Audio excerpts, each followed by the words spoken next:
Coming up on 5 Minute News.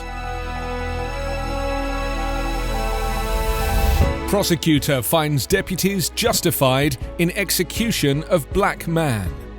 GOP's McCarthy opposes January 6 panel investigation. And survey finds long COVID symptoms ease after vaccination. It's Wednesday, May 19. I'm Anthony Davis. A North Carolina prosecutor said on Tuesday that sheriff's deputies were justified in executing Andrew Brown Jr. from behind because he struck a deputy with his car and nearly ran him over while ignoring commands to show his hands and get out of the vehicle. District Attorney Andrew Womble said at a news conference that Brown used his car as a deadly weapon, causing Pasquotank County deputies to believe it was necessary to use deadly force. Womble, who acknowledged Brown wasn't armed with guns or other weapons, said the deputies will face no criminal charges after he reviewed a state investigation of what happened.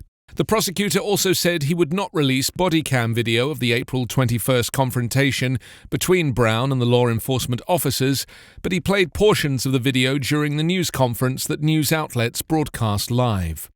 Attorneys for Brown's family, who watched body camera footage, have previously said he was trying to drive away from deputies and posed no threat. The shooting has prompted weeks of protests in Elizabeth City and calls for transparency. In a statement released a couple of hours after the news conference, attorneys for Brown's family decried Womble's conclusion. To say this shooting was justified, despite the known facts, is both an insult and a slap in the face to Andrew's family, the Elizabeth City community, and to rational people everywhere, the statement said. Not only was the car moving away from officers, but 4 of them did not fire their weapons. Clearly, they did not feel their lives were endangered. And the bottom line is that Andrew was killed by a shot to the back of the head. House Republican leader Kevin McCarthy said on Tuesday that he won't support a proposal to form an independent, bipartisan commission to study the deadly January 6 insurrection at the U.S. Capitol, almost certainly eroding GOP support ahead of a vote and positioning his party as opposed to investigations of the attack. McCarthy said he wanted the new panel to look beyond the violent uprising by supporters loyal to Donald Trump, who were trying to stop the certification of President Joe Biden's election. McCarthy and other Republicans, including Senate Leader Mitch McConnell, have pushed to have the new commission also investigate other violent acts, including protests last summer in the aftermath of the death of George Floyd. Calling the commission duplicative and potentially counterproductive, McCarthy said that given the short-sighted scope that does not examine interrelated forms of political violence in America, I cannot support this legislation. McCarthy's opposition all but ensures that this week's vote on the bipartisan bill to form the panel will have less Republican support in the House and dims its chances in the evenly divided Senate, threatening the commission's chances as Democrats say it is essential to reckoning with the violent attack that interrupted the electoral count. House Speaker Nancy Pelosi called McCarthy's opposition cowardice and said he doesn't want to find the truth. The GOP leader's dissent comes as some other Republicans have started to downplay the severity of the attack, further aligning themselves with Trump, who had encouraged his supporters to head to Capitol Hill that day to fight for his presidency.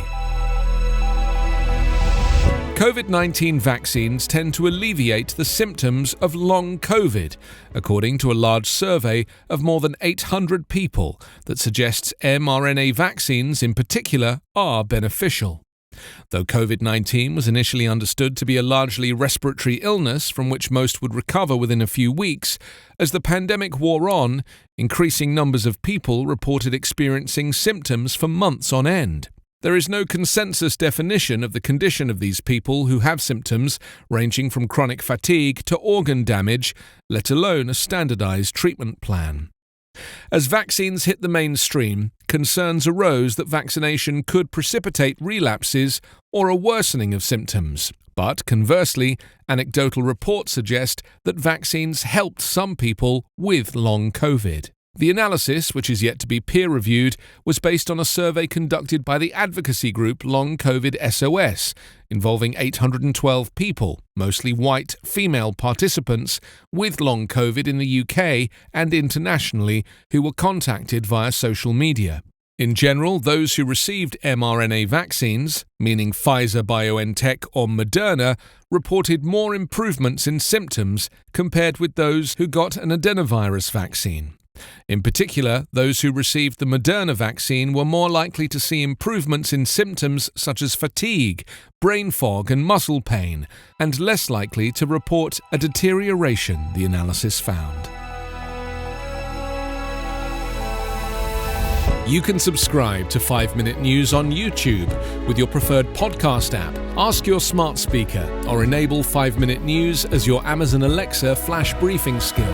Subscribe, rate and review online at 5minute.news. 5 Minute News is an Evergreen Podcast covering politics, inequality, health and climate, delivering independent, unbiased and essential world news